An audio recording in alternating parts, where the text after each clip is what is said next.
សួ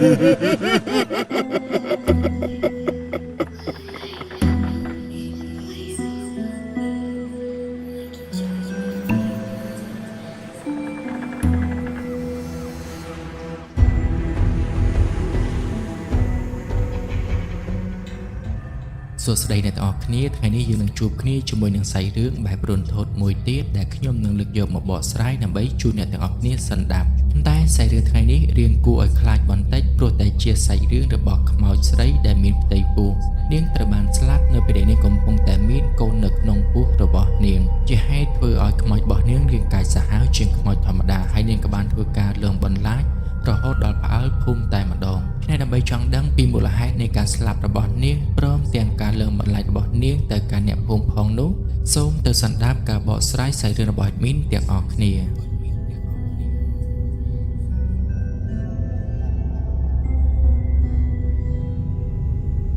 បងឡើយគឺយើងនិយាយអំពីនារីម្នាក់ដែលនាងមានឈ្មោះថាស៊ីនួនតាមពិតគឺនាងមានឪពុកម្ដាយត្រឹមត្រូវប៉ុន្តែឪពុកម្ដាយរបស់នាងបែរជាត្រូវបានស្លាប់ទាំងពីរនាក់នៅក្នុងពេលតែមួយមូលហេតុនៃការស្លាប់របស់ពួកគាត់ទាំងពីរនាក់គឺដោយសារតែពួកគាត់គឺជាអ្នករកស៊ីជួញដូរនៅរបស់របរមួយចំនួនហើយនៅពេលដែលគាត់ចេញទៅរកស៊ីនឹងគាត់ក៏ត្រូវបានជួបជាមួយនឹងក្រុមចោរនៅតាមផ្លូវក្រុមចោរទាំងអស់នោះក៏បានប្លន់នៅសម្រាប់គាត់ទាំងពីរនាក់ចោលតែម្ដងដែលជាហេតុធ្វើឲ្យស៊ីនួនក៏ប្រែក្លាយទៅជាកូនកំព្រាប៉ុន្តែស៊ីនួនគឺនាងនៅមានលោកយាយរបស់នាងម្នាក់ទៀតដូច្នេះគឺនាងបន្តរស់នៅជាមួយនឹងលោកយាយរបស់នាងហើយដោយសារតែស៊ីនួននេះគឺជាក្មេងស្រីម្នាក់ដែលមានសម្រស់ស្រស់ស្អាតដូច្នេះមនុស្សប្រុសក្នុងភូមិជាច្រើនមានការចាប់ចិត្តទៅលើនាងប៉ុន្តែនាងគឺមិនធ្លាប់បានស្រឡាញ់ឬក៏មានទំនាក់ទំនងជាមួយនឹងកំឡោះណាម្នាក់នោះទេប៉ុន្តែមិនយូរប៉ុន្មាននាងក៏ចាប់ផ្ដើមចាប់ចិត្តទៅលើកូនរបស់លោកមេភូមិដែលគេមានឈ្មោះថាសុធីគឺជាកំឡោះរូបសង្ហាម្នាក់នៅក្នុងភូមិហើយព្រមទាំងជាកូនរបស់លោកមេភូមិថែមទៀតមិនត្រឹមតែប៉ុណ្ណោះសុធីគឺជាមនុស្សម្នាក់ដែលសុភាពរាបសារព្រមទាំងឲ្យតម្លៃទៅលើមនុស្សដែលនៅជុំវិញខ្លួនរបស់គេសុធីគឺតែងតែយកអាសាទៅលើលោកយាយរបស់ស៊ីនួនជាមួយនឹងស៊ីនួនយូរទៅស៊ីនួនក៏ចាប់ផ្ដើមបាក់ចិត្តស្រឡាញ់ទៅលើសុធីពួកគេទាំងពីរនាក់ក៏ចាប់ផ្ដើមស្រឡាញ់គ្នាប៉ុន្តែទំនាក់ទំនងរបស់ពួកគេគឺមិនទាន់បើកចំហជាផ្លូវការនោះទេព្រោះតែពេលវេលាគឺមិនទាន់មកដល់ប៉ុន្តែដូចជាគេនិយាយអញ្ចឹងក្រដាសមិនអាចខ្ចប់ភ្លើងចិត្តនោះទេទំនាក់ទំនងរបស់ពួកគេទាំងពីរនាក់ក៏មានអ្នកភូមិមួយចំនួននឹងគឺបានដឹងដែរប៉ុន្តែគ្រាន់តែពួកគេមិនខ្វាយខ្វល់ចំពោះរឿងនេះតែប៉ុណ្ណោះបន្ទាប់ពីពួកគេទាំងពីរនាក់ចាប់ផ្ដើមចាប់ចិត្តស្រឡាញ់គ្នាទៅវិញទៅមកមិនបានប៉ុន្មានផងក៏ស្រាប់តែលោកយាយរបស់ស៊ីនួនចាប់ផ្ដើមធ្លាក់ខ្លួនឈឺហើយជំងឺរបស់គាត់មិនមែនជាជំងឺចម្លែកអ្វីនោះទេគ្រាន់តែជាជំងឺចាស់ជរាតែប៉ុណ្ណោះអាចនិយាយបានថាពេលវេលារបស់គាត់ក៏អាចមកដល់ក៏ថាបានដែរប៉ុន្តែគឺលោកយាយក៏បានដឹងអំពីទំនាក់ទំនងរបស់ពួកគេទាំងពីរនាក់ផងដែរដូច្នេះឆ្លៀតពេលដែលគាត់នៅអាចមានដង្ហើមគាត់ក៏បានប្រាប់ទៅកាន់សុធីថាឲ្យមើលថែចៅស្រីរបស់គាត់ឲ្យបានល្អផងគាត់សង្ឃឹមថាសុធីនឹងមិនធ្វើបាបស៊ីនួនចៅស្រីរបស់គាត់នោះទេគាត់ពិតជាមិនដាច់ចិត្តពីស៊ីនួនឡើយដោយសារតែស៊ីនួនចៅស្រីរបស់គាត់គឺជាកូនកំព្រាប៉ុន្តែនៅពេលនេះលោកយាយក៏ត្រូវដល់ពេលចាក់ចេញថែមទៀតដូច្នេះស៊ីនួនច្បាស់ជាត្រូវរស់នៅតែម្នាក់ឯងជាមិនខានចឹងឲ្យបានជាគាត់ពឹងឲ្យសុធីនឹងជួយមើលចៅស្រីរបស់គាត់ឲ្យបានល្អព្រោះតែគាត់ដឹងថាសុធីក៏ស្រឡាញ់ចៅស្រីរបស់គាត់ដែរចំណែកឯសុធីគឺក៏បានសន្យាជាមួយនឹងលោកយាយរបស់ស៊ីនួនថាគេនឹងមើលថែនាងឲ្យបានល្អទោះបីជាមានរឿងអ្វីកើតឡើងក៏ដោយក៏គេយកជីវិតរបស់គេមកការពារនាងដែរគេនឹងមិនឲ្យនរណាម្នាក់ធ្វើបាបស៊ីនួនឡើយបន្ទាប់ពីផ្ដាំរួចហើយលោកយាយគាត់ក៏បានដាច់ខ្យល់ស្លាប់បាត់ទៅដូច្នេះស៊ីនួនក៏ចាប់ផ្ដើមយំយ៉ាងខ្លាំងដំណឹងនៃការស្លាប់របស់លោកយាយស៊ីនួនក៏ចាប់ផ្ដើមដឹងទៅដល់អ្នកភូមិហើយពួកគេក៏បានប្រមូលគ្នាដើម្បីរៀបចំធ្វើពិធីបុណ្យសពឲ្យលោកយាយរបស់ស៊ីនួនព្រោះអីស៊ីនួនគឺនាងគ្មានបងប្អូនទៀតនោះទេគឺនៅសល់តែនាងម្នាក់ឯងតែប៉ុណ្ណោះដូច្នេះអ្នកភូមិគឺត្រូវតែជួយគ្នាយកអាសានាងអញ្ចឹងហើយបន្ទាប់ពីពិធីបុណ្យសពរបស់លោកយាយស៊ីនួនត្រូវបានបញ្ចប់ស៊ីនួននាងក៏ចាប់ផ្ដើមរស់នៅតែម្នាក់ឯងប៉ុន្តែសុធីតែងតែលួចចេញចូលដោយមិនឲ្យអ្នកភូមិបានដឹងនោះទេព្រោះអីនាងគឺជាស្រីក្រមុំបើសិនជាមានមនុស្សប្រុសចេញចូលបែបនេះគឺវាមិនល្អសម្រាប់ភ្នែកអ្នកភូមិឡើយចឹងហើយបានជាសុធីតែងតែលួចមកមើលនាងព្រមទាំងលួចមកជួបនាងដោយមិនឲ្យអ្នកភូមិបានដឹងព្រោះតែដើម្បីតែការពារគេឈ្មោះនឹងកិត្តិយសរបស់នាងតែប៉ុណ្ណោះពួកគេទាំងពីរនាក់ក៏ចាប់ផ្ដើមស្រឡាញ់គ្នាកាន់តែខ្លាំងទៅរហូតធ្វើឲ្យពួកគេទាំងពីរនាក់ក៏ចាប់ផ្ដើមជ្រុលជ្រួសជាមួយនឹងគ្នាតែម្ដង បន្ទាប់ពីពួកគេបាននៅជាមួយនឹងគ្នាប្រៀបដូចជាប្តីប្រពន្ធរួចហើយសុខធីក៏គិតថាมันអាចទុកឲ្យស៊ីនួននៅម្នាក់ឯងបែបនេះទៀតនោះទេដូច្នេះគាត់នឹងប្រាប់ឲ្យឪពុកម្ដាយរបស់គាត់ចូលមកស្ដីដណ្ដឹងស៊ីនួនទៅតាមប្រពៃណីហើយគាត់ក៏បានប្រាប់ទៅកាន់ស៊ីនួនដែរថាឲ្យនាងរងចាំគាត់នឹងទៅប្រាប់ឪពុកម្ដាយរបស់គាត់មកស្ដីដណ្ដឹងនេះនៅក្នុងពេលឆាប់នេះចំណែកឯស៊ីនួនបន្ទាប់ពីបានលើសុទ្ធីសន្យាជាមួយនឹងនាងបែបនេះធ្វើឲ្យនាងសប្បាយចិត្តយ៉ាងខ្លាំងងាកមកកាន់សុទ្ធីគាត់ក៏បានទៅជួបជាមួយនឹងឪពុកម្ដាយរបស់គាត់និងនិយាយពីរឿងរ៉ាវដែលគាត់ឆ្លាញ់ស៊ីនូននឹង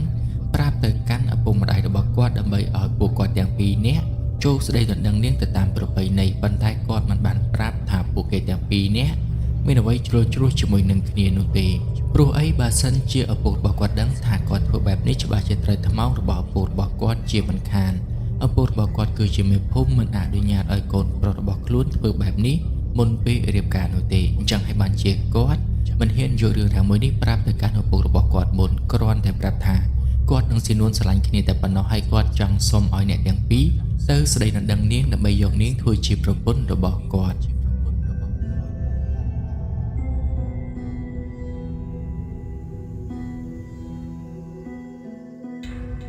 ចំណែកឯលោកមេភូមិដែលគាត់មានឈ្មោះថាលោកពូគុណដែលត្រូវជាឪពុករបស់សុទ្ធីនឹងបន្ទាប់ពីបានលើកូនប្រុសនិយាយបែបនេះគាត់ក៏បានឈរគិតមួយសន្ទុះប៉ុន្តែការពិតទៅគាត់មិនបានពេញចិត្តជាមួយនឹងស៊ីនូននោះទេដោយសារតែស៊ីនូនវាគឺជាកូនកំព្រាដូច្នេះជីវភាពរបស់នាង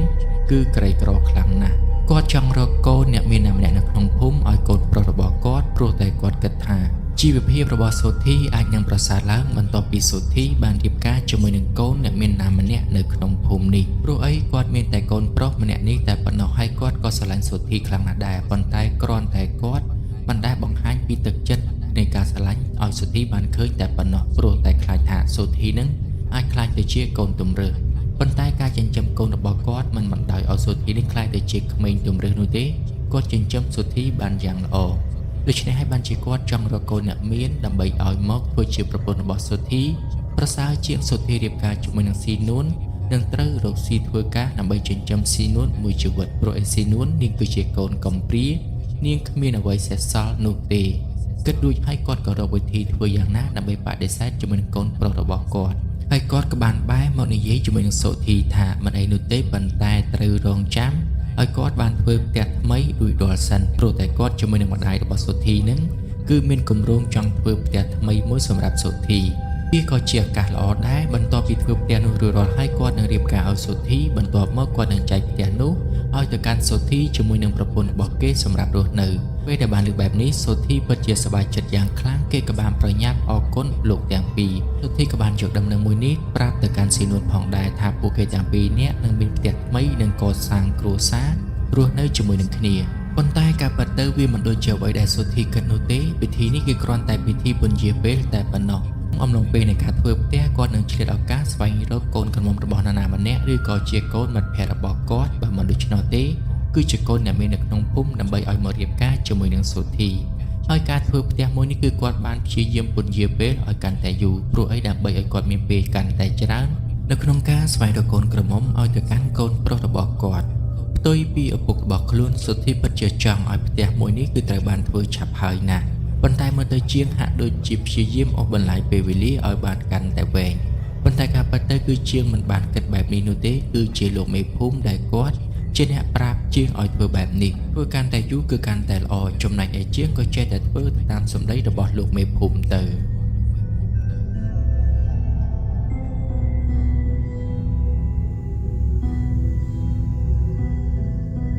ហើយនៅពេលដែលសុទ្ធីគាត់ទៅទឿនជាម្ដងជាងគឺតែងតែយកលេសថាគឺខ្វះឈើនេះខ្វះឈើនោះហើយគាត់គឺឲ្យកូនចៅរបស់គាត់ទៅកាប់យកមកពីព្រៃអញ្ចឹងហើយបានជាត្រូវចំណាយពេលយូរបែបនេះប៉ុន្តែការពិតទៅវាគ្រាន់តែជាលេសរបស់ជាងតែប៉ុណ្ណោះព្រោះអីឪពុករបស់សុទ្ធីបានប្រាប់ឲ្យជាងនឹងគឺនិយាយបែបនេះជាមួយនឹងកូនប្រុសរបស់គាត់ចំណែកសុទ្ធីគាត់ពិតជាអន្ទះសារខ្លាំងមែនទែនព្រោះតែគាត់ចង់ប្រញាប់យកនួនឲ្យមកនៅក្នុងផ្ទះជាមួយនឹងគ្នាព្រោះអីគាត់មានការបារម្ភចំពោះសុវត្ថិភាពនាងជាខ្លាំងនាងគឺជាមនុស្សស្រីហើយស្នាក់នៅតែម្នាក់ឯងបែបនេះទៀតអញ្ចឹងហើយបានជាគាត់ចង់ឲ្យជាងនឹងគឺធ្វើផ្ទះមួយនេះឲ្យបានហើយនៅក្នុងពេលឆាប់នេះពេលវេលាក៏ចេះតែកន្លងផុតទៅពីមួយថ្ងៃទៅមួយថ្ងៃធ្វើឲ្យសុទ្ធីគាត់កាន់តែអន្ទះសារខ្លាំងទៅ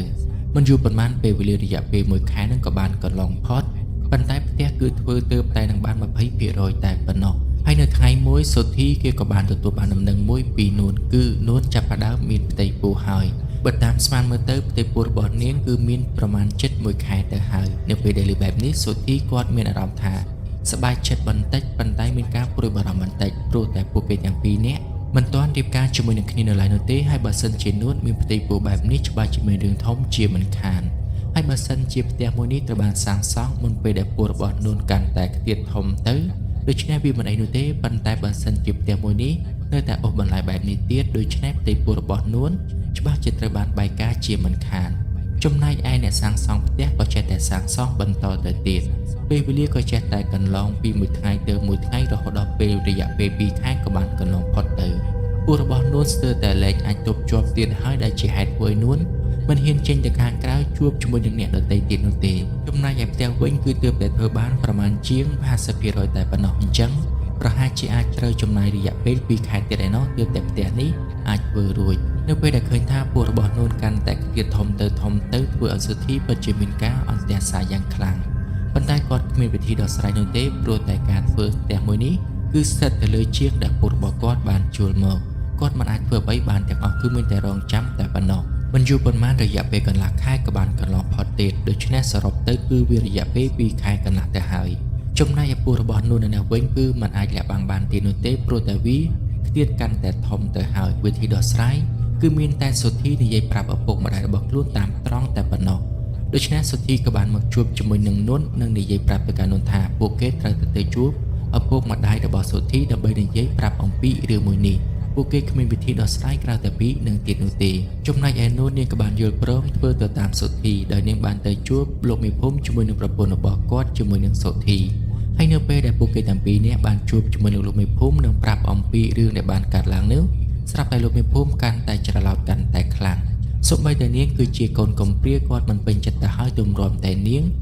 មានពោះមានពងជ្រុលជ្រោះមុនពេលរៀបការបែបនេះទៀតធ្វើឲ្យគាត់នឹងគឺពិតជាមិនអាចទទួលយកបាននោះទេ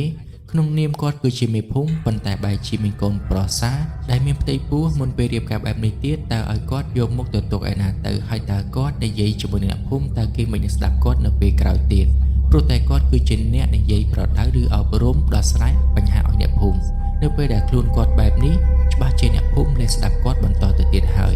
គាត់ក៏បានសម្រេចចិត្តថានឹងមិនទទួលស្គាល់កូននៅក្នុងពោះរបស់នួននោះទេព្រមទាំងបានប្រាប់ឲ្យពួកគេទាំងពីរនាក់ឆាប់បែកផ្លូវឈប់តាក់ទងគ្នាថែមទៀតហើយគាត់ខំប្រឹងទៅរកកូនគេដែលមានជីវភាពក្រាន់បើដើម្បីយកមកធ្វើជាកូនប្រសាប៉ុន្តែនៅពេលដែលកូនប្រុសរបស់គាត់ទៅធ្វើឲ្យនួនមានផ្ទៃពោះបែបនេះគាត់មិនដឹងថាគួរដោះស្រាយបែបណានោះទេប៉ុន្តែទោះបីជាយ៉ាងណាក៏ដោយក៏គាត់មិនអនុញ្ញាតឲ្យពួកគេទាំងពីរនាក់រៀបការឬក៏នៅជាមួយនឹងគ្នាដែរចំណែកឯនួនបន្ទាប់ពីបានដឹងអំពីគំនិតរបស់លោកមេភូមិធ្វើឲ្យនាងពិតជាមានការឈឺចាប់យ៉ាងខ្លាំងនាងជាកូនកំព្រាទៅហើយមានផ្ទៃពោះទាំងបែបនេះទៀតមិនគួរណាគាត់ធ្វើបែបនេះដាក់នាងទាស់តែសោះនៅពេលនេះតែនាងគួរតែទៅពឹងអ្នកណាព្រោះតែនាងគ្មានសាច់ញាតិនោះទេគឺមានតែសុធាតែប៉ុណ្ណោះជាមនុស្សដែលនាងទុកចិត្តប៉ុន្តែនៅពេលដែលឪពុករបស់សុធាធ្វើបែបនេះគឺនាងមិនដឹងថាគួរធ្វើបែបណាទៀតនោះទេគឺនាងបានត្រឹមតែអង្គុយសម្រាកទឹកភ្នែកតែប៉ុណ្ណោះចំណែកឯសុធីក៏ត្រូវបានឪពុករបស់ខ្លួនដាក់ទោសយ៉ាងធ្ងន់ធ្ងរព្រោះអី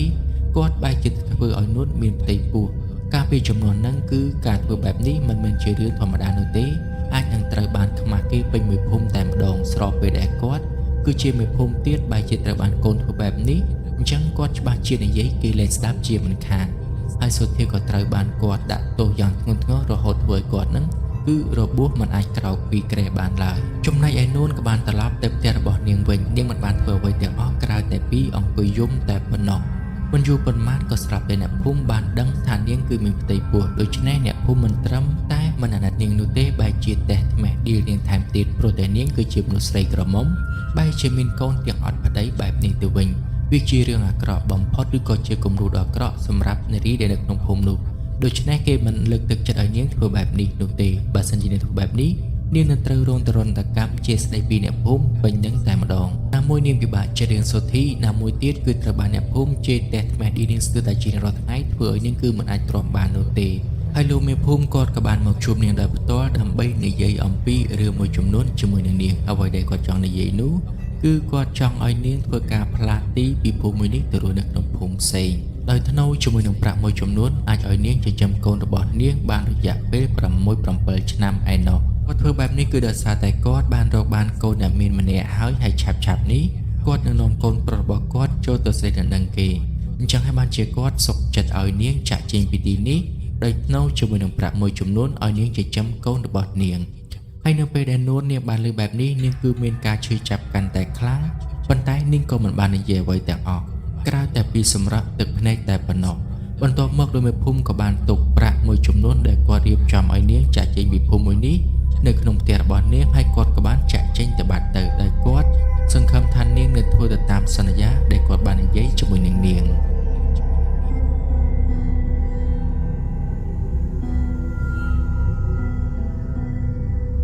រយៈពេល4ថ្ងៃក៏បានកន្លងផុតទៅចំណែកឯសូធីគេក៏បានជាពីរបួសរបស់គេផងដែរប៉ុន្តែគ្រាន់តែវាមិនបានជា 100% តែប៉ុណ្ណោះសូធីក៏បានមកជួបជាមួយនឹងឪពុករបស់ខ្លួននិងប្រញាប់ឲ្យគេធ្វើផ្ទះនោះឲ្យឆាប់ហើយមិនត្រឹមតែប៉ុណ្ណោះគាត់ថែមទាំងបានទៅជួយជាងដើម្បីធ្វើផ្ទះមួយនោះឲ្យឆាប់ហើយថែមទៀតទោះបីជាយ៉ាងណាក៏ដោយក៏សូធីនៅតែមិនបោះបង់ការព្យាយាមចង់យកនួនមកនៅជាមួយនឹងគាត់ដដែលចំណែកឯនួនក៏ហាក់ដូចជាស្ងប់ស្ងាត់លែងឮគេនិយាយពីនាងបន្តទៅទៀតចំណែកឯផ្ទះរបស់នាងវិញក៏ត្រូវបានបិទទ្វារចោលអស់រយៈពេល4ថ្ងៃមកហើយ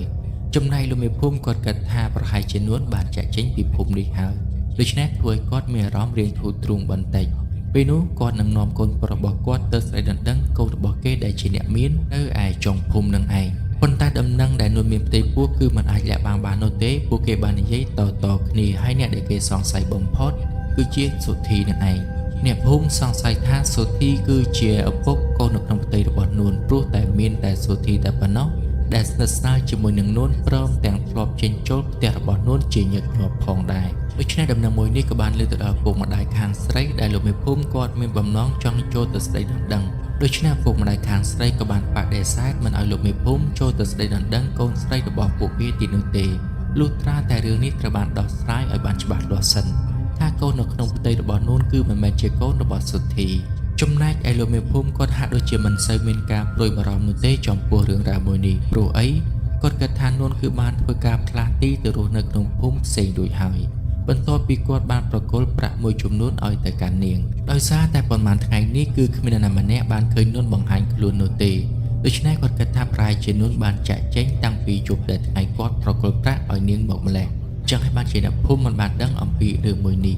ចំណែកឯសូធីបន្ទាប់ពីរបួសរបស់គាត់ហាក់ដូចជាមានភាពប្រសើរឡើងគាត់គិតនៅក្នុងចិត្តថាជប់នេះគាត់នឹងលួចចេញទៅមើលនួនដោយមិនឲ្យឪពុករបស់គាត់បានដឹងនោះទេហើយគាត់នឹងរកលេសអ្វីមួយដើម្បីទៅជួបនាងឲ្យទាល់តែបានព្រោះតែគាត់មានការបារម្ភហើយនឹងនឹកនាងខ្លាំងណាស់ទាំងដែលគាត់មិនដឹងថាឪពុករបស់គាត់បានធ្វើអ្វីខ្លះទៅលើនាងនោះទេដូច្នេះនៅក្នុងព្រឹកនេះគឺគាត់ជួយធ្វើផ្ទះជាមួយនឹងគេដែរដោយសារតែគាត់មើលទៅឃើញថាពួកគេធ្វើការដូចជាមិនចង់ធ្វើនោះទេធ្វើការ LL យកតែលុយតែប៉ុណ្ណោះចឹងហើយបានជាគាត់មកជួយធ្វើផ្ទះរបស់ពួកគេដោយផ្ទាល់ដើម្បីឲ្យការងារមួយនេះឆាប់បានរួចរាល់ម៉ោងប្រមាណជាង9ព្រឹកនៅពេលដែលសូធីកំពុងតែជួយធ្វើផ្ទះគេពេលនោះក៏ស្រាប់តែមានកូនជាង2នាក់បានរត់មកនិងស្រែកហៅសូធីតែម្ដងធ្វើសូធីពិតជាមានការភ្ញាក់ផ្អើលយ៉ាងខ្លាំងហេតុបានជាពួកគេទាំង2នាក់រត់មកត្រហេបត្រហោបបែបនេះ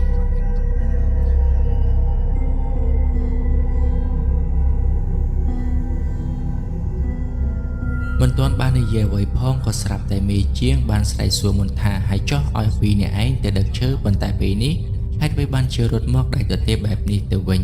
ហើយកូនជាងក៏បានប្រញាប់ឆ្លើយទៅវិញថាកុំទាន់អានិយាយរឿងនឹងអីព្រោះតែគេមានរឿងសំខាន់ជាងនឹងទៅទៀតគឺជារឿងដ៏សំខាន់មួយដែលពាក់ព័ន្ធជាមួយនឹងសូធីនៅពេលដែលលើបែបនេះធ្វើឲ្យសូធីឆ្ងល់ខ្លាំងមែនទែនតើមានរឿងអ្វីពាក់ព័ន្ធជាមួយនឹងគេបានជាកូនជាងទាំងពីរអ្នកនេះហាក់ដូចជាមើលទៅត្រហេបត្រហប់ខ្លាំងយ៉ាងនេះដូច្នេះសូធីក៏បានប្រញាប់សួរទៅកាន់កូនជាងទាំងពីរអ្នកនឹងថា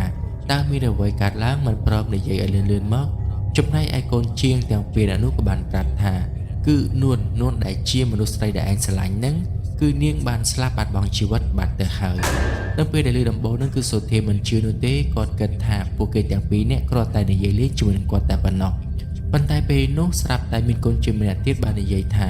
គឺនួនពិតជាស្លាប់ពិតប្រាកដមែនគឺនាងបានចងកសម្រាប់ខ្លួននៅឯក្នុងផ្ទះរបស់នាងឯណោះ សាកសពរបស់នាងគឺបានហើមស្អុយបាត់ទៅហើយអ្នកភូមិជាច្រើនកំពុងតែចោមរមើលសាកសពរបស់នាងនៅពេលដែលពួកគេដឹកឈើត្រឡប់មកវិញនឹងបានឃើញអ្នកភូមិមកអនៅមុខផ្ទះរបស់នាងដូច្នេះពួកគេក៏បាននាំគ្នាចូលទៅមើលទើបដឹងថាតាមពិតនួនគឺនាងបានចងកសម្លាប់ខ្លួននៅក្នុងផ្ទះបាត់ទៅហើយនៅពេលដែលឃើញបែបនេះពួកគេប្រញាប់រត់មកប្រាប់សុធានឹងឯងបើសិនជាមិនជឿនោះទេអាចទៅមើលដោយខ្លួនឯងក៏បានដែរនៅពេលដែលឮបែបនេះភ្លាមសុធាក៏ចាប់ផ្ដើមទន់ដៃទន់ជើងហើយបានធ្លាក់ចុះមកតែម្ដងប៉ុន្តែសំណាងល្អកម្ពស់ដែលសុធាឡើងហ្នឹងគឺមិនសូវជាខ្ពស់ប៉ុន្មាននោះទេគ្រាន់តែធ្លាក់មកធ្វើឲ្យគេក្រេកជើងបន្តិចបន្តួចតែប៉ុណ្ណោះប៉ុន្តែទឹកចិត្តរបស់គេនៅពេលនេះគឺប្រៀបដូចជាស្លាប់ទាំងរស់ចឹងនៅពេលដែលបានឮថាមនុស្សដែលខ្លួនស្រឡាញ់គឺចងកសម្លាប់ខ្លួនព្រមទាំងកូននៅក្នុងផ្ទៃពោះរបស់នាងថែមទៀតដូច្នេះមានន័យថាគេបាត់បង់មនុស្ស2នាក់នៅក្នុងពេលតែមួយណែកឯលោកមេភូមិគុណនៅពេលដែលគាត់បានដឹងនៅរឿងនេះគាត់ក៏ហាក់ដូចជាមានចិត្តតក់ស្លុតណាស់ដែរនាងបានបាត់អស់រយៈពេល4ថ្ងៃគាត់ស្មានថានាងចាក់ចេញពីភូមិនេះបាត់ទៅហើយប៉ុន្តែការពិតនាងបែរជាចងកសម្រាប់ខ្លួនបែបនេះទៅវិញគាត់មិននឹកស្មានទាល់តែសោះក្នុងនាមគាត់គឺជាមេភូមិម្នាក់គាត់មិនអាចដោះស្រាយបញ្ហាបានដោយយ៉ាងល្អប៉ុន្តែបែរជាបណ្ដាលឲ្យមានសោកនាដកម្មបែបនេះទៅវិញប៉ុន្តែការពិតទៅលោកមេភូមិគាត់គឺគ្មានបំណងអាក្រក់អ្វីនោះទេនៅពេលដែលគាត់ប្រគល់ប្រាក់ឲ្យទៅនាងហ្នឹងគាត់ក៏បានឲ្យសម្បត្តិទៅកាន់នាងមួយផងដែរគឺជាអាសយដ្ឋានផ្ទះមិត្តភ័ក្តិរបស់គាត់ដែលរស់នៅក្នុងភូមិផ្សេងមួយទៀតគាត់បានឲ្យនាងទៅរកមិត្តភ័ក្តិរបស់គាត់និងផ្ដាំផ្ញើឲ្យគេជួយមើលថែនាងផងព្រោះអីនៅក្នុងផ្ទៃពោះរបស់នាងគឺមានចៅរបស់គាត់ដែរហើយគាត់គិតថាបន្ទាប់ពីគាត់បានដោះស្រាយរឿងរ៉ាវកូនប្រុសរបស់គាត់បានរួចរាល់គាត់នឹងឧស្សាហ៍ទៅមើលនាងជាមួយនឹងចៅប្រុសរបស់គាត់ប៉ុន្តែមិននឹកស្មានថានាងបែរជាសម្រេចចិត្តបញ្ចប់ជីវិតរបស់ខ្លួនបែបនេះទាល់តែសោះលោកមេភូមិគាត់មានវិបដិសារីយ៉ាងខ្លាំងនៅពេលដែលគាត់ធ្វើឲ្យរឿងរ៉ាវប្រែក្លាយទៅជាបែបនេះប៉ុន្តែគ្រាន់តែគាត់ព្យាយាមលាក់វានៅក្នុងចិត្តដោយមិននិយាយចេញប្រាប់អ្នកណាទាំងអស់សូម្បីតែប្រពន្ធរបស់គាត់បន្ទាប់ពីគាត់បានឮដំណឹងថានួនត្រូវបានចងកស្លាប់បាត់បង់ជីវិតហើយគាត់ក៏បានប្រញាប់ទៅកាន់ផ្ទះរបស់នួនគឺដើម្បីរៀបចំសពរបស់នាងឲ្យបានល្អប៉ុន្តែសពរបស់នាងគឺបានស្លាប់អស់រយៈពេល4ថ្ងៃទៅហើយដូច្នេះសពរបស់នួនគឺចាប់ផ្ដើមហើមព្រមទាំងមានក្លិនបណ្ដាលទៅហើយនៅពេលដែលលោកមេភូមិគាត់មកដល់គាត់ក៏បានប្រាប់ឲ្យគេឆាប់ទៅហៅលោកអាចារ្យណាងមកដើម្បីរៀបចំសពរបស់នួនប៉ុន្តែលោកអាចារ្យណាងគឺមិនបាននៅនោះទេដោយសារតែគាត់មានភារកិច្ចនៅឯស្រុកផ្សេងទៀតគឺគាត់បានចាក់ចេញពីក្នុងភូមិអស់រយៈពេល2ថ្ងៃទៅហើយគឺនៅសល់តែ assistant ឬក៏ជំនួយការរបស់គាត់តែប៉ុណ្ណោះដែលមានឈ្មោះថាលោកតានីគាត់ក៏ជាអាចារ្យម្នាក់ដែរប៉ុន្តែគ្រាន់តែគាត់មិនសូវចេះធម៌អានិងបាលីអ្វីច្រើនដូចជាលោកតាណាងនោះទេប៉ុន្តែដោយសារតែគ្មានជំរឿទៅហើយគឺមានតែអញ្ជើញលោកតានីឲ្យមកជួយរៀបចំសពរបស់នួនតែប៉ុណ្ណោះហើយនៅពេលដែលលោកតានីគាត់មកដល់គាត់ភ្ញាក់ព្រឺតែម្ដងព្រោះតែគាត់បានឃើញសភាពនៃសពរបស់នួននឹងគឺហាក់ដូចជាប្លែកខុសពីធម្មតា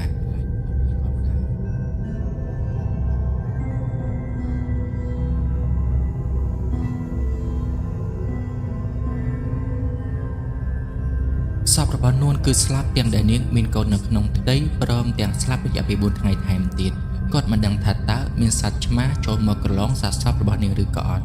គ្រាន់តែនាងស្លាប់ទាំងដែលកូននៅក្នុងផ្ទៃនឹងគឺវាកាយសាហាវទៅហើយចុះបើសិនជាមានឆ្មាមកក្រឡងសពរបស់នាងថែមទៀតនោះដូច្នេះទោះបីជាអាចារ្យធំមកក៏មិនអាចជួយអ្វីបានដែរនាងនឹងក្លាយទៅជាខ្មោចដោយកាយសាហាវពេលនោះគាត់ក៏បាននិយាយរអ៊ូមិនឯងតិចថាមើលទៅប្រហែលជាភូមិមួយនេះលែងមានសេចក្តីសុខទៀតហើយបន្ទាប់ពីគាត់បានឃើញសពរបស់នួនស្លាប់ក្នុងសភាពបែបនេះអ្វីដែលកាន់តែពិបាកនោះគឺលោកអាចារ្យធំដែលមានឈ្មោះថាអាចារ្យណាងហ្នឹងគឺមិននៅថែមទៀតដូច្នេះគាត់ពិតជាពិបាកដល់ស្រាយណាស់ព្រោះតែគាត់រឿងបាលីធរអាហ្នឹងគឺមិនសូវជាចេះចាំស្ទាត់ប៉ុន្មាននោះទេព្រោះតែគាត់ក៏ទើបតែនឹងចូលប្រឡូកនៅក្នុងវិស័យនឹងដែរហើយបើសិនជាទុកទម្រាំតែចាំលោកអាចារ្យណាងមកគឺមិនអាចទុកបាននោះទេដោយសារតែសពរបស់នាងគឺកំពុងតែហើមនិងធំក្លិនយ៉ាងខ្លាំងបើសិនជាទុកទៀតច្បាស់ជាកាន់តែរលួយជាមិនខានហើយបើសិនជាមិនប្រញាប់បូជានោះទេគឺមិនអាចបូជានៅថ្ងៃស្អែកឡើយព្រោះឯថ្ងៃស្អែកគឺជាថ្ងៃអង្គារដូច្នេះគេហាមដាច់ខាតហើយថាមិនឲ្យបូជាសពនៅថ្ងៃអង្គារនឹងឯងដូច្នេះគឺមានតែរៀបចំធ្វើការបូជាសពរបស់នាងនៅក្នុងថ្ងៃនេះឲ្យបានរួចរាល់តែប៉ុណ្ណោះមិនអាចបន្អូសបន្លាយពេលវេលាបាននោះទេព្រោះតែបើតាមបំរាមរបស់អាចារ្យយូគីថ្ងៃអង្គារគឺជាថ្ងៃរឹងជាថ្ងៃអពមង្គលសម្រាប់បូជាសាកសពបើសិនជាសាកសពត្រូវបានបូជានៅថ្ងៃអង្គារដូច្នេះព្រលឹងរបស់សាកសព នឹងប្រែក្លាយទៅជាព្រលឹងឬក៏ខ្មោចរឹងរូសមិនព្រមចាក់ចេញពីភូមិស្រុកឬក៏ផ្ទះសំបែងទៅតាមការធ្វើពិធីរបស់អាចារ្យយូគីផ្សេងដែលនាំវិញ្ញាណទៅកាន់ព្រៃស្មសានឬក៏ទៅកន្លែងចាប់ជាតិថ្មីនេះគឺជាមូលហេតុដែលគេមិនបូជាសាកសពនៅថ្ងៃអង្គារជាដាច់ខាត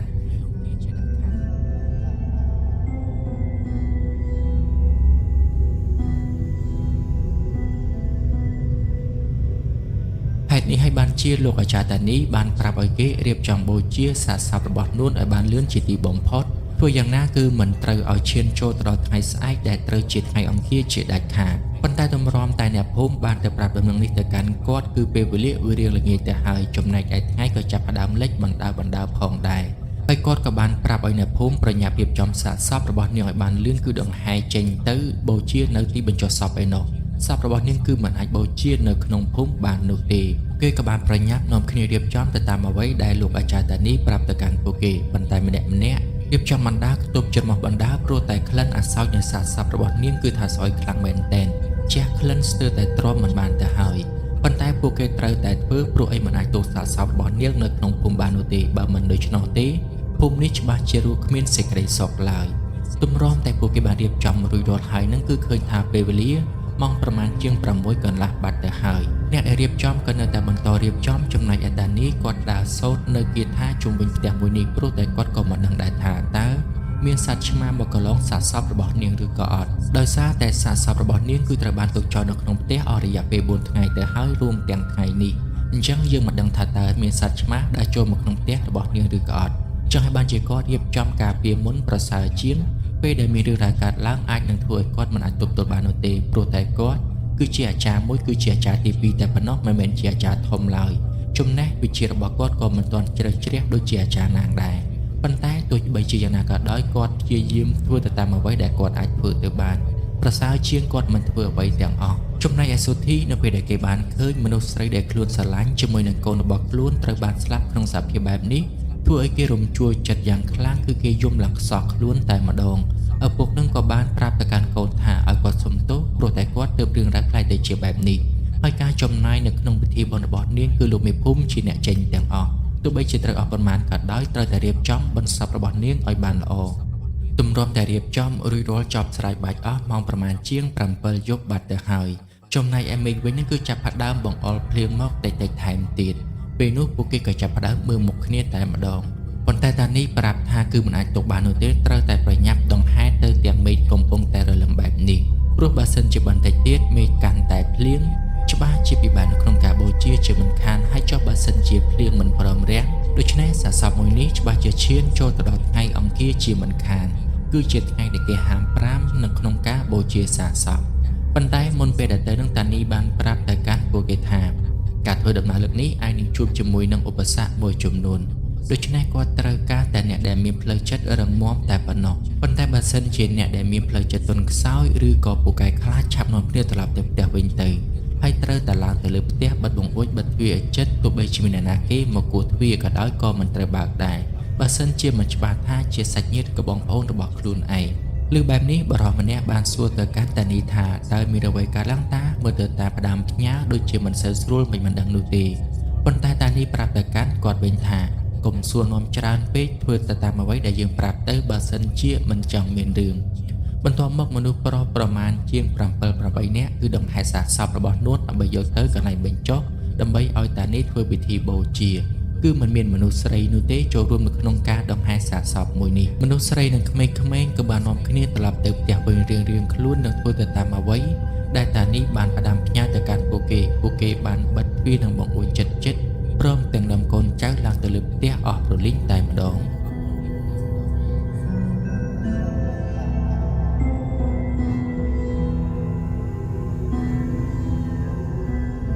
ចំណែកឯប្រុសប្រមាណជាង8ទៅ9នាក់បើសិនជារាប់បញ្ចូលជាមួយនឹងតានីដែលផងនោះតានីបានផ្ដាំផ្ញើមុនពេលដែលចេញដំណើរថាទោះបីជាមានរឿងអ្វីកើតឡើងក៏ដោយក៏មិនត្រូវឈប់ជាដាច់ខាតជាពិសេសគឺមិនត្រូវងាកក្រោយនោះទេនៅពេលដែលពួកគេដង្ហែនាងយកទៅកន្លែងបញ្ចុះសាកសពដើម្បីធ្វើការបូជាសាកសពរបស់នាងព្រោះតែគាត់ដឹងថាប្រហែលជាមានឧបសគ្គនៅតាមផ្លូវដោយសារតែមេឃកំពុងតែភ្លៀងបែបនេះផងជាពិសេសគាត់បានប្រាប់ទៅកាន់ពួកគេថា ធ្វើដំណើរគឺត្រូវតែមានការប្រុងប្រយ័ត្នមិនត្រូវដាក់មឈូសនេះចុះទៅលើដីទៅតាមផ្លូវជាដាច់ខាតបើសិនជានរណាគេមិនអាចទ្រាំទ្រឬក៏ហត់នឿយនៅក្នុងការសែងមឈូសមួយនេះគឺអាចធ្វើការផ្លាស់ប្ដូរគ្នាបានដោយសារតែប្រុសៗក៏មានច្រើនដែរអញ្ចឹងពួកគេអាចជំនួសកម្លាំងគ្នាបានទៅវិញទៅមកបន្ទាប់ពីគាត់ដាំផ្ញើរួចហើយពួកគេក៏ចាប់ផ្ដើមនាំគ្នាចេញដំណើរទៅដោយតានេះគាត់គឺជាអ្នកនាំផ្លូវគឺដោយសារតែគាត់នឹងក៏ចេះនៅធរអាជាមួយនឹងបាលីមួយចំនួនដែរទោះបីជាគាត់មិនខ្លាំងពូកែដូចលោកអាចារ្យណាងយ៉ាងណាក៏ដោយក៏គាត់អាចជំនួសដៃជើងនៅពេលដែលលោកអាចារ្យណាងមិននៅក្នុងភូមិការដង្ហែសាកសពក៏ត្រូវបានចាប់ផ្ដើមឡើងដោយតានេះគាត់ដើរនៅពីមុខគេព្រមទាំងបានសូត្រនៅបាលីផងដែរការដែលធ្វើបែបនេះគឺដោយសារតែគាត់ខ្លាចថាមានពពួកវិញ្ញាណរបស់ព្រាយឬក៏ខ្មោចឯនឹងចូលមកសន្ធិដ្ឋនៅក្នុងរូបរាងកាយរបស់នាងទោះបីជាគាត់បានចងជាមួយនឹងខ្សែសេមាជុំវិញមឈូសនោះទៅហើយក៏ដោយក្តីប៉ុន្តែទោះបីជាណាគាត់ក៏នៅតែធ្វើបែបនេះដើម្បីការពារមួយជាន់ទៀតការពារកុំឲ្យពពួកវិញ្ញាណខ្មោចព្រាយទាំងអស់ដែលនៅតាមផ្លូវហ្នឹងឆ្លៀតឱកាសចូលមកក្នុងខ្លួនប្រាណរបស់នាងព្រោះតែសារសពបែបនេះគឺវាងាយនឹងទាក់ទាញពពួកវិញ្ញាណទាំងអស់នឹងខ្លាំងណាស់ទោះបីជាគាត់បានចងខ្សែសេមាក៏មិនប្រកាសថាខ្សែសេមាទាំងអស់នោះគឺចងបានល្អនិងត្រឹមត្រូវដែរអាចនឹងមានការដាច់នៅតាមផ្លូវអីនឹងឯងចឹងហើយបានជាគាត់ធ្វើការសូត្រនៅអាគមឬក៏បាលីដើម្បីការពារតាមផ្លូវបន្ថែមទៀត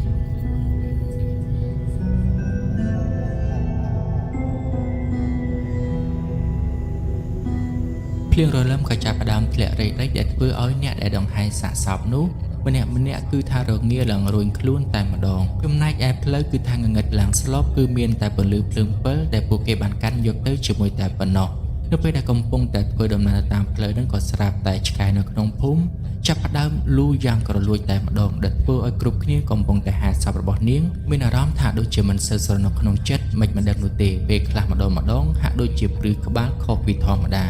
ហើយអ្វីបានជាឆ្កែវាទៅលូនៅក្នុងភូមិមកវិញស្របពេលដែលពួកគេហ្នឹងគឺបានយកសាកសពរបស់នាងដង្ហែចេញមកខាងក្រៅភូមិទៅហើយពួកគេពិតជាឆ្ងល់ខ្លាំងមែនទែនប៉ុន្តែតានេះបានប្រាប់ពួកគេថាធ្វើដំណើរកុំនិយាយអ្វីព្រាបផ្ដាស់ឲ្យសោះជាពិសេសភ្នែកគឺត្រូវតែមើលទៅត្រង់កុំមើលទៅក្រោយនិងជំហៀងជាដាច់ខាតទោះបីជាបានលើសំឡេងអ្នកណាហៅអ្វីក៏ដោយត្រូវតែធ្វើទៅតាមអ្វីដែលគាត់បានប្រាប់បើសិនជាមិនចង់ជួបជាមួយនឹងហេតុការណ៍អាក្រក់នោះទេការធ្វើដំណើររបស់ពួកគេគឺឮសូរតែសំឡេងតានីសូត្របាលីនៅតាមផ្លូវរហូតតាំងពីចាប់ផ្ដើមចេញមករហូតមកដល់ពាក់កណ្ដាលផ្លូវហាក់ដូចជាតានេះគាត់មានការបារម្ភចំពោះរឿងអ្វីមួយចឹងនៅពេលដែលពួកគេកំពុងតែដង្ហែសាកសពនៅតាមផ្លូវស្របពេលដែលសំឡេងឆ្កែនៅក្នុងភូមិកំពុងតែលូផងនោះស្រាប់តែបារម្ភម្នាក់ដែលបានដើរនៅកណ្ដាលគេនឹងគាត់ក៏លេចទៅស្រាប់តែមានភ្នែកមួយគូកំពុងតែសម្លឹងមើលមកកាន់ពួកគេគ្រាន់តែឃើញបែបនេះបារម្ភអ្នកនឹងគាត់ចាប់ផ្ដើមភ័យឡើងញ័រជើងប៉ុន្តែគាត់មិនហ៊ាននិយាយប្រាប់អ្នកណាទាំងអស់សូម្បីតែដៃរបស់គាត់នឹងក៏ញ័រផងដែរដែលជាហេតុធ្វើឲ្យមឈូសនោះក៏ហាក់ដូចជារង្គើយ៉ាងខ្លាំងព្រោះតែគាត់នឹងដូចជាមិនអាចទប់លំនឹងមឈូសនោះបាននោះទេនៅពេលដែលឃើញថាមឈូសកំពុងតែរង្គើអញ្ចឹងអ្នកផ្សេងទៀតក៏បានសួរថាហើយតើមានរឿងអីបានជាឯងភ័យឡើងញ័រដៃបែបនេះគ្រាន់តែលើសំណួរនោះភ្លាមតានេះគាត់ក៏បានប្រញាប់ងាកមកនិងសួរទៅកាន់បរិសម្នាក់ដែលកំពុងតែមានភាពភ័យខ្លាចនោះតើឯងបានឃើញអ្វីបានជាឯងភ័យខ្លាំងបែបនេះបរិសម្នាក់នោះក៏បានចង្អុលទៅកាន់ភ្នែកមួយគូដែលកំពុងតែសម្លឹងមើលមកកាន់ពួកគេនៅពេលដែលគ្រប់គ្នាក៏លេចមើលទៅគឺពិតជាបានឃើញភ្នែកមួយគូកំពុងតែសម្លឹងមើលមកកាន់ពួកគេពិតមែន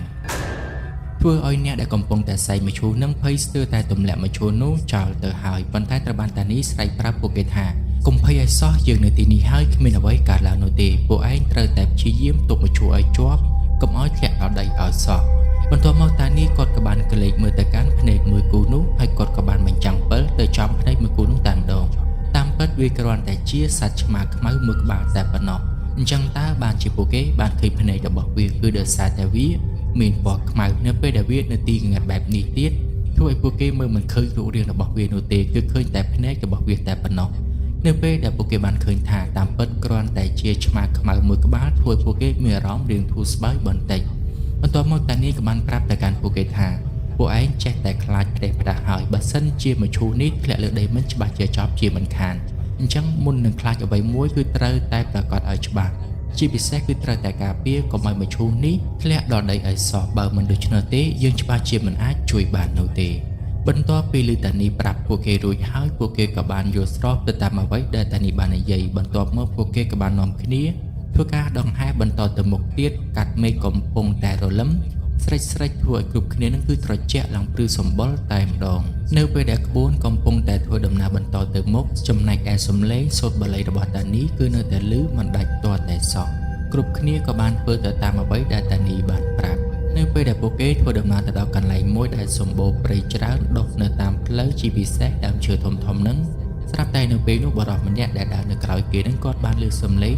ប្រពន្ធរបស់គាត់ស្រែកហៅគាត់នៅពេលដែលឮបែបនេះគាត់ចាប់ផ្ដើមឆ្ងល់ថាប្រពន្ធរបស់គាត់គឺបានត្រឡប់ទៅផ្ទះបាត់ហើយប៉ុន្តែហេតុអ្វីបានជានាងមកតាមគាត់បែបនេះទៀត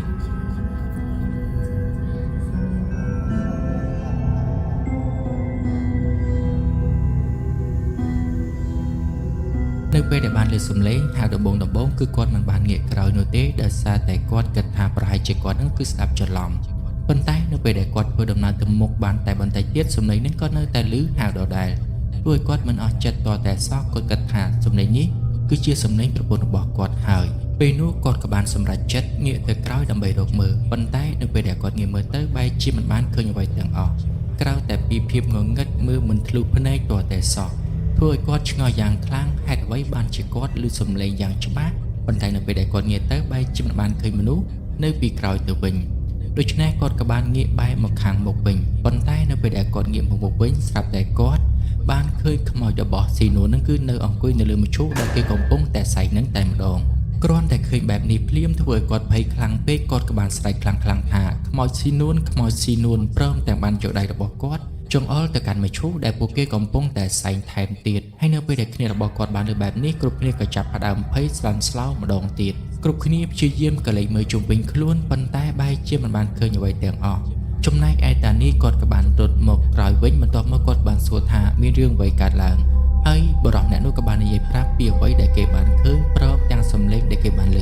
នៅពេលដែលឮបែបនេះតានីគាត់ក៏បានស្ដីឲ្យបរិសុទ្ធអ្នកនោះថាយើងបានប្រាប់រួចហើយថាកុំឲ្យងាកក្រោយទោះបីជាមានរឿងអ្វីកើតឡើងក៏ដោយប៉ុន្តែហេតុអ្វីបានជាឯងមិនស្ដាប់យើងលើនេះមានរឿងឲ្យតតែបានបន្ទាប់មកលោកតានីគាត់ក៏បានយកខ្សែកមួយនៅក្នុងថង់យាមរបស់គាត់យកទៅឲ្យបរិសុទ្ធអ្នកនឹងពាក់ព្រមទាំងបានធ្វើការសូត្របាលីមួយចំនួនទៅលើបរិសុទ្ធអ្នកនឹងផងដែរ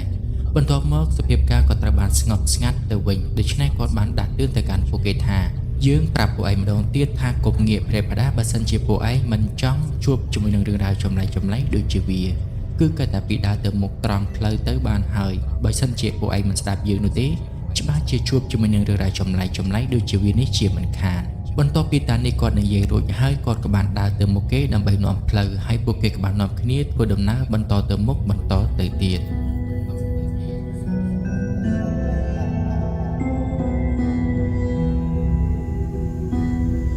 នៅពេលដែលកំពុងតែធ្វើដំណើរកាត់ព្រៃនៅពេលនោះស្រាប់តែបរិសុទ្ធម្នាក់ដែលបានសែកមឈូសនៅពីក្រោយគេនឹងគាត់ក៏បានកលេចឃើញ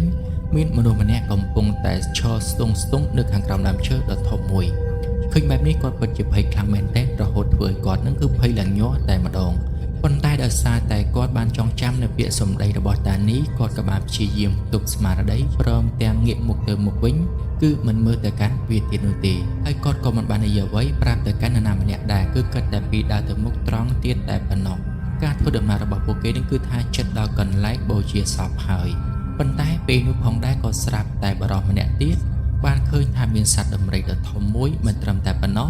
ថែមទាំងមានមនុស្សម្នាក់អង្គុយនៅលើក្បាលដំរីនឹងថែមទៀតអ្វីដែលកាន់តែគួរឲ្យខ្លាចនោះអ្នកដែលអង្គុយនៅលើក្បាលដំរីនឹងគឺអត់មានក្បាលនោះទេឃើញបែបនេះបរិសុទ្ធម្នាក់ដែលកំពុងតែសែងមឈូសនឹងគឺពិតជាភ័យខ្លាំងមែនទែនប៉ុន្តែគ្រាន់តែគាត់មិនមាត់អ្វីទាំងអស់គាត់ដើរធ្វើដូចជាធម្មតាប៉ុន្តែគ្រាន់តែដៃរបស់គាត់នឹងគឺញ័រខ្លាំងមែនទែនយូរម្ដងគាត់តែងតែលួចក្រឡៀបភ្នែកមើលទៅកាន់ដំរីដ៏សែនធំនិងមានមនុស្សអង្គុយនៅលើក្បាលរបស់វានោះប៉ុន្តែនៅពេលនោះស្រាប់តែគាត់បានឃើញថាដំរីមួយហ្នឹងក៏ចាប់ផ្ដើមស្រែកខ្លាំង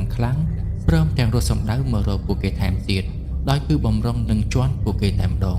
ឃើញបែបនេះគាត់ភ័យខ្លាំងមែនទែនគាត់ក៏បានស្រែកខ្លាំងហើយបន្ទាប់មកគាត់ក៏បានទម្លាក់មឈូសនោះចុះបំរុងនឹងរត់គេចឃើញបែបនេះបរិសុទ្ធម្នាក់ទៀតដែលនៅពីក្រោយហ្នឹងក៏បានប្រញាប់ទៅចាប់ឈើដែលបានសែងមឈូសនោះវិញដើម្បីការពារកុំឲ្យមឈូសនោះធ្លាក់ដល់ដីពិតជាសំណាងខ្លាំងមែនទែនព្រោះតែមឈូសគឺមិនទាន់បានធ្លាក់ទៅដល់ដីនៅឡើយនោះទេហើយក៏ត្រូវបានបរិសុទ្ធម្នាក់ទៅចាប់ទាន់ពេលវេលាចំណែកបរិសុទ្ធម្នាក់ដែលបានឃើញដំរីរត់សម្ដៅមករកពួកគេហ្នឹងនៅពេលដែលគាត់មើលម្ដងទៀតបែរជាមិនបានឃើញអ្វីទាំងអស់ ចំណែកឯតានេះនៅពេលដែលបានលើកសំឡេងស្រែករបស់បរិសុទ្ធម្នាក់ហ្នឹងគាត់ដឹងទៅហើយថាច្បាស់ជាពពួកអមនុស្សទាំងអស់នោះមកបង្ហាញខ្លួនឲ្យពួកគេឃើញជាមិនខានគាត់ក៏បានដើរត្រឡប់ក្រោយមកវិញបន្តិចនិងប្រាប់ថាយើងបានប្រាប់រួចហើយថាកុំឲ្យពួកឯងក្រលាភ្នែកមើលទៅស្ដាំឆ្វេងព្រាបផ្ដាស់ឲ្យសោះគឺគិតតែពីដើរទៅមុខត្រង់ទៅបានហើយ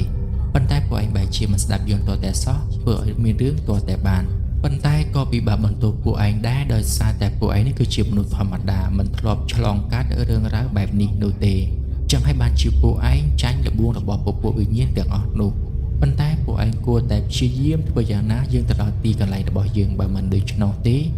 មិនត្រឹមតែពួកឯងនោះទេសូម្បីតែមនុស្សនៅក្នុងភូមិក៏រស់មិនបានសុខដែរក្នុងនាមជាមនុស្សប្រុសគឺត្រូវតែធ្វើចិត្តឲ្យរឹងមាំនិងធ្វើដំណើរបន្តទៅមុខទៀតគាត់ព្យាយាមដាស់តឿនពួកគេម្ដងហើយម្ដងទៀតបន្ទាប់ពីពួកគេឆ្លងកាត់ផុតព្រៃមួយនេះទៅពួកគេនឹងដល់កន្លែងបូជាសពដូច្នេះរឿងរ៉ាវគ្រប់យ៉ាងគឺនឹងត្រូវបានបញ្ចប់នៅពេលដែលគាត់និយាយបែបនេះហើយគាត់មិនទាន់ឲ្យពួកគេធ្វើដំណើរបន្តទៅមុខទៀតនោះទេគាត់ដើរជុំវិញមឈូសបណ្ដានិងធ្វើការសូត្របាលីបណ្ដាដើម្បីការពារកុំឲ្យវិញ្ញាណអ្វីផ្សេងនឹងគឺចូលមកក្នុងសាសសពរបស់នួនព្រមទាំងបានធ្វើការពិនិត្យមើលមឈូសនោះផងក្រែងលោថាមានរឿងអ្វីមិនសូវស្រួលបន្ទាប់ពីគាត់សូត្របាលីជុំវិញមឈូសរួចហើយនឹងពិនិត្យមើលទៅឃើញថាมันមានអ្វីប្លែកដូច្នេះគាត់បានប្រាប់ឲ្យពួកគេឆាប់នាំគ្នាបន្តដំណើរទៅមុខទៀតដោយគាត់គឺជាអ្នកនាំផ្លូវដដែល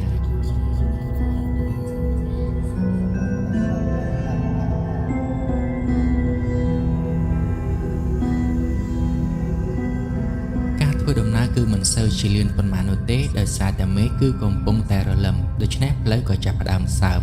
ចឹងហើយបានជាពួកគេធ្វើដំណើរដោយមានការប្រុងប្រយ័ត្នបើសិនជាពួកគេរអិលដួលច្បាស់ជាចប់ជាមិនខានព្រោះតែមឈូសនឹងធ្លាក់ទៅដល់ដីណាមួយដោយសារតែមីងងឹតផងចឹងហើយបានជាពួកគេធ្វើដំណើរមិនសូវជាបានលឿនដូចជាពេលថ្ងៃ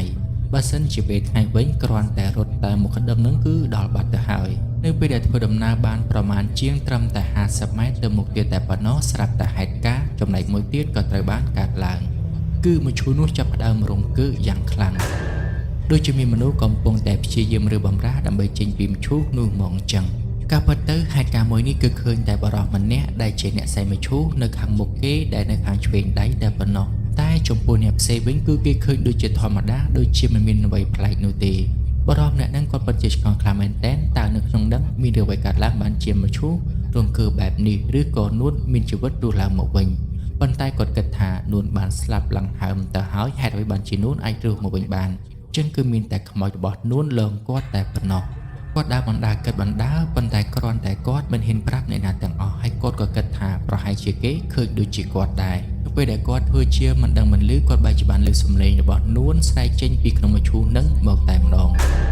ពូឆាប់ដាក់ខ្ញុំចុះទៅខ្ញុំមិនទាន់ស្លាប់នោះទេគ្រាន់តែឮបែបនេះភ្លាមធ្វើឲ្យគាត់ភ័យខ្លាំងមែនទែនព្រលឹងរបស់គាត់ស្ទើរតែហោះចេញមកខាងក្រៅទៅហើយដៃរបស់គាត់ក៏បានរបូតចេញពីឈើសែងដែលជាហេតុធ្វើមឈូសនោះក៏ត្រូវបានធ្លាក់ទៅលើដីផ្នែកម្ខាងនៃមឈូសតែម្ដងនៅពេលដែលពួកគេបានឃើញថាមឈូសត្រូវបានធ្លាក់ទៅលើដីភ្លាមពួកគេក៏បានស្រែកឡើងតែម្ដងចំណែកឯលោកតានេះនៅពេលដែលគាត់ក្លែកមើលមកក្រោយនៅពេលដែលបានឃើញមឈូសនោះជ្រុងម្ខាងរបស់វាគឺកំពុងតែស្ថិតនៅលើដីគឺគាត់មានអ្វីក្រៅតែពីក្រវីក្បាលតែប៉ុណ្ណោះនៅទីបំផុតរឿងរ៉ាវអាក្រក់ក៏នៅតែកើតឡើងដដែលបន្ទាប់មកគាត់ក៏បានដើរមកក្រោយវិញដើម្បីពិនិត្យមើលមឈូសនោះហើយគាត់ក៏បានប្រាប់ឲ្យគេនឹងដាក់មឈូសនោះចុះតែម្ដងទៅព្រោះអីបើវាដល់ដីបែបនេះទៅហើយគឺมันអាចកែប្រែបាននោះទេ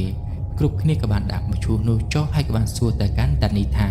អញ្ចឹងតើយើងគួរតែធ្វើបែបណាទៀតទៅព្រោះតែយើងគឺមិនទាន់សែងទៅដល់កន្លែងដែលឡើយនោះទេតានេះគាត់ក៏បានឈរគិតមួយស្របក់បន្ទាប់មកគាត់ក៏បានសម្រេចចិត្តថាអញ្ចឹងគឺមានតែបូជាវានៅកន្លែងហ្នឹងតែម្ដងទៅប្រសើរជាងយើងមិនបានធ្វើអ្វីទាំងអស់ប៉ុន្តែមុនពេលបូជាគាត់ត្រូវតែប្រកាសនៅក្នុងចិត្តថាសាស័ព្ទរបស់នួនគឺស្ថិតនៅក្នុងមឈូសនេះដដែលពេលនោះគាត់ក៏បានប្រាប់ឲ្យគេឆាប់បើកគម្របមឈូសមើលទៅព្រោះតែគាត់ចង់ដឹងថាតើសាស័ព្ទរបស់នាងគឺស្ថិតនៅក្នុងមឈូសនេះដដែលឬក៏អត់ដូច្នេះពួកគេក៏បានប្រញាប់នាំគ្នាយកដៃយកមកគាត់ដៃគោលចេញដើម្បីបើកមឈូសនោះមើលឲ្យតានេះគាត់បានប្រកាសនៅក្នុងចិត្ត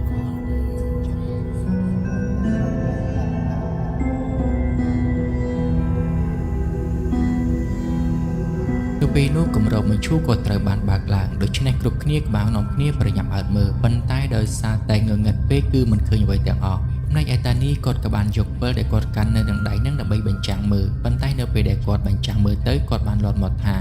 ចាប់បាត់ហើយ មូលហេតុដែលគាត់និយាយបែបនេះគឺដោយសារតែសាកសពរបស់នួនគឺมันបានឃើញនៅក្នុងមឈូសនឹងនោះទេ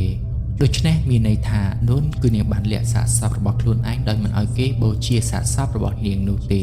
អញ្ចឹងនាងនឹងប្រែក្លាយទៅជាខ្មោចដែលកាយសាហាវហើយអ្នកភូមិច្បាស់ជារស់មិនបានសុខឡើយចាប់ពីថ្ងៃនេះតទៅពេលនោះផងដែរពួកគេក៏បានសួរទៅកាន់តានីថាតើពួកយើងត្រូវធ្វើបែបណាបន្តទៅទៀតចំណែកឯតានីគឺគាត់ទាល់តម្រេះហើយដោយសារតែគាត់ក៏មិនមែនជាអ្នកដែលចេះនៅបាលីឬក៏ធម៌អាច្រើនដូចជាលោកតានាងដែរហើយនៅពេលនេះបើតាមគាត់គិតមិនខុសនោះទេប្រហែលជាសាកសពរបស់នាងគឺបានត្រឡប់ទៅកាន់ផ្ទះរបស់នាងវិញបាត់ទៅហើយទោះបីជាពួកគេទៅរកសាកសពរបស់នាងនៅក្នុងផ្ទះរបស់នាងវិញក៏រកមិនឃើញដែរព្រោះអីគឺនាងបានលាក់សាកសពរបស់នាងបាត់ទៅហើយវិធីតែមួយគត់តែប៉ុណ្ណោះគឺមានតែពួកគេនឹងទៅតាមលោកតាណាងត្រឡប់មកវិញតែប៉ុណ្ណោះដើម្បីឲ្យគាត់ជួយដោះស្រាយរឿងនេះប្រហែលជាគាត់អាចជួយដោះស្រាយបានដោយសារតែគាត់គឺជាអាចារ្យម្នាក់ចេះនៅបាលីនឹងធម៌អាច្រើនដោយសារតែគាត់ធ្លាប់បានឆ្លងកាត់រឿងបែបនេះរាប់ភ្លេចទៅហើយគាត់ក៏មានបទពិសោធន៍ច្រើនផងដែរពាក់ព័ន្ធជាមួយនឹងពពួកខ្មោចទាំងអស់នេះអ្វីដែលពួកគេត្រូវធ្វើនៅពេលនេះគឺមានតែនាំគ្នាត្រឡប់ទៅផ្ទះវិញរៀងៗខ្លួនតែប៉ុណ្ណោះគាត់បានផ្ដាំទៅកាន់ពួកគេថានៅក្នុងយប់នេះបើសិនជាបានលឺនរណាគេគួរទ្វារកុំបើកជាដាច់ខាតពួកគេគឺត្រូវតែរងចាំលោកតាណាងត្រឡប់មកវិញដើម្បីឲ្យគាត់ជួយដោះស្រាយចំពោះរឿងមួយនេះ